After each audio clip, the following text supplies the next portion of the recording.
तो उस पर क्या कहना चाहेंगे? भारतीय जनता पार्टी बोलती है हमने राम मंदिर बनवाया भारत के लिए। हाँ, देखिए, भारतीय जनता पार्टी ख़ास तौर से मंदिर और धर्म का ही एजेंडा लेकर के चली और उसमें काफ़ी हद तक सफल भी रही। लेकिन अब जनता को अच्छी तरह से समझ में आने लगा है, हमें शिक्षा चाहिए, हमें महंगाई की मार से कैसे बचाई जाए, ये सरकार कभी इस पर कोई नीति नहीं बनाती। बीजेपी जो भारतीय जनता पार्टी है, इनकी एक वो महिला जो थी स्मृति ईरानी जी, इन्होंने कहा था कि जब कांग्रेस की सरकार थी तो 450 सिलेंडर था। जब इस समय कुछ दाम बढ़ा था तो इन्होंने कहा कि सिलेंडर अपने सर पे उठा ली थी। तो इस बार तो सिलेंडर 1200 रुपया भी गया था मोदी सरकार में। तो इस पर क्या कहना चाहेंगे? महंगाई घटी या बढ़ी? इस पर तो स्मृति ईरानी जी कुछ नहीं बोली। हाँ, यही तो है कि इन लोगों को नज़र नहीं आ रहा है। सच पूछिए तो इस समय महंगाई की मार से कितनी आहत और कितनी परेशान है हमारे देश की जनता। इसको अपने देश की जनता के हालत सूरत को ही देखकर आप भांप लेंगे कि सारे लोगों के जेब खाली हैं।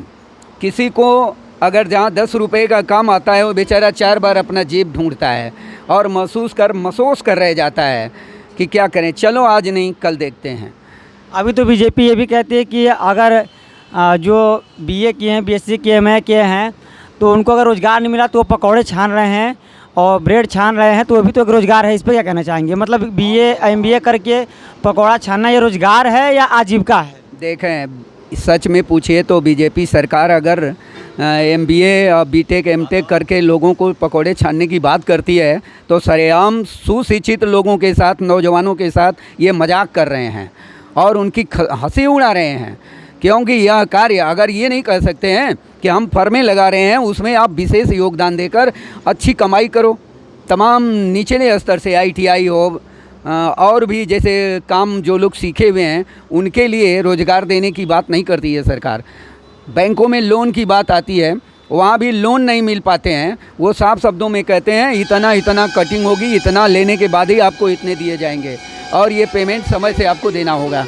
बताइए, ऐसे ही आदमी डरा हुआ है जिनके हाथों में एक कौड़ी भी नहीं हो, जो गरीबी की मार से खुद जूझ रहा हो, फिर भी छोटे मोटे काम के लिए भी वो बेचारा कहाँ से कहाँ भागम भाग कर रहा है, लेकिन कहीं नज़र नहीं आ रहा है। लोग थके मादे से एकदम एक टक निहार रहे हैं, कोई तो हमारा ऐसा आए जो हमारे रोटी रोजी की बात करे। हमारी ये सरकार भैया देखिए, रोटी कपड़ा और मकान की बात नहीं करती, कहती है मकान तो हमने तमाम लोगों को दिया। आपने देखा होगा तमाम शहरों में जी बिल्कुल के झोगी झुपड़ियाँ तोड़ी गई। आज उनसे पूछिए कि उनको मकान कहाँ मिले हैं। जिन हज़ारों लाखों लोगों के मकान तोड़े गए, कितनी निर्दयता से ये सरकार मकान तोड़ने का काम करती है और गरीबों के साथ ही इस तरह का अन्याय क्यों करती है? यानी जो भारतीय जनता पार्टी है ये गरीबों के साथ अन्याय करती है। और भारतीय जनता पार्टी तो ये भी बोलती है कि हमने नेशनल हाईवे बनवा दिया, रोडे चौड़े करवा दी, गरीबों के हित के काम किए हैं। तो इस पर क्या कहना चाहेंगे? जो रोड चौड़ा हुआ है, नेशनल हाईवे बना, तो इससे गरीबों को लाभ मिला है या नहीं मिला है? आप बताइए कि कितने गरीब और किसानों के इस पे 4 व्हीलर या 18 चक्के, 20 चक्के, 24 चक्कर चलने वाले चक्के हैं। यहाँ तो गरीबों को अपनी साइकिल लेकर इन हाइयों से निकल जाना बड़ा मुश्किल सा है।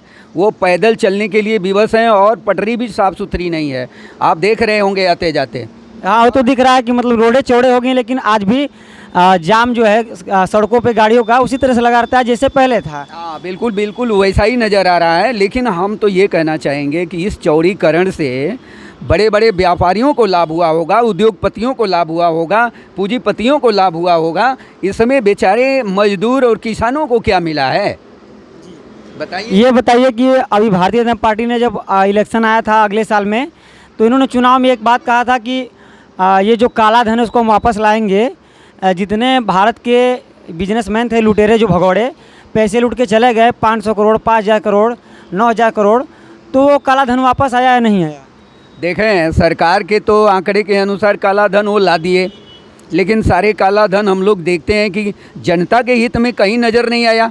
तो कैसे माना जाए कि लाया गया? सच तो यह है कि काले धन को सफ़ेद धन बना करके उन्हीं लोगों के पास सुरक्षित कर दिया गया और उनके एवज में सरकार द्वारा उनसे ही किसी न किसी रूप में वो धन वापस लिया गया है। उसमें सरकार और काले धन के संग्रह करने वाले लोगों में मिली भगत हुई। यानी जो काले धन वाले हैं, जो व्यापारी हैं, जिन्होंने पैसा भारत का लूटा है, उनसे भारतीय जनता पार्टी मिल करके उनके काले धन को सफ़ेद किया, सफ़ेद मनी कर दिया और उसके बाद अपना 50-50 बांट लिया है, यानी गरीबों के लिए कोई काम नहीं किया है। तो ये बताइए कि इस बार सरकार किसकी बनाना चाहते हैं आप लोग? हम लोग चाहेंगे सरकार बदलनी चाहिए।